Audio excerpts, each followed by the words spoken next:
बच्चों, आपने ये सभी जानवर तो अपने घर या पास पड़ोस में देखे ही होंगे और कभी ना कभी आपके गांव में कोई हाथी या ऊंट भी आया ही होगा।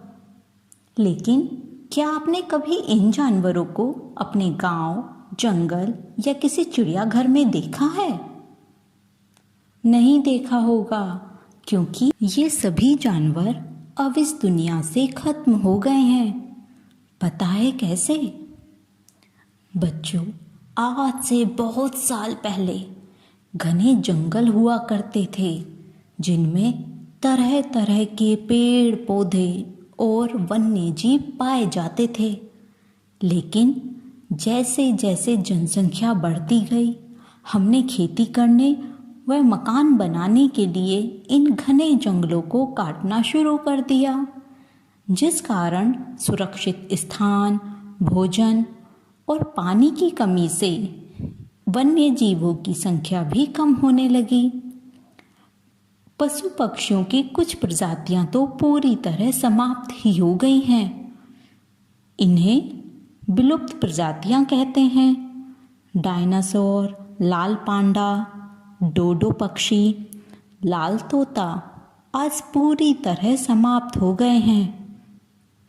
पता है, डायनासोर बहुत ही विशाल शरीर वाले जानवर थे। ये शाकाहारी और मांसाहारी दोनों तरह के होते थे।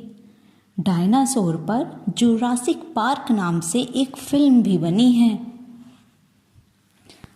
ये है गोरैया, जो कुछ साल पहले सभी के घर आंगन में चहचहाती रहती थी, लेकिन आज बहुत कम दिखाई देती है।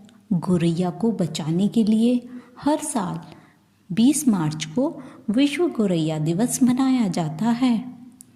ये है हमारा राष्ट्रीय पशु बाघ। ये भी आजकल खतरे में है। इसकी सुरक्षा के लिए बाघ परियोजना लागू की गई है।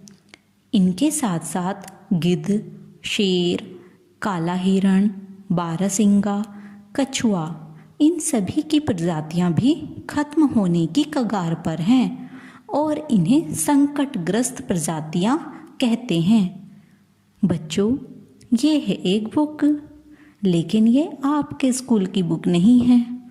ये एक खास बुक है जिसमें सभी संकटग्रस्त प्रजातियों का रिकॉर्ड रखा जाता है और इसे रेड डाटा बुक के नाम से जाना जाता है।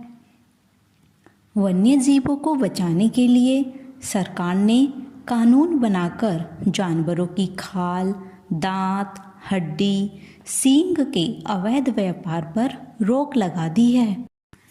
लेकिन बच्चों, हम सभी को भी हमेशा पशु पक्षियों का संरक्षण करना चाहिए। आजकल गर्मी है। गर्मी में हम सभी अपने घर आंगन और छतों पर पक्षियों के लिए पानी और दाना रख सकते हैं। तो फिर आप सभी दाना और पानी की व्यवस्था करो और हम लेते हैं अलविदा।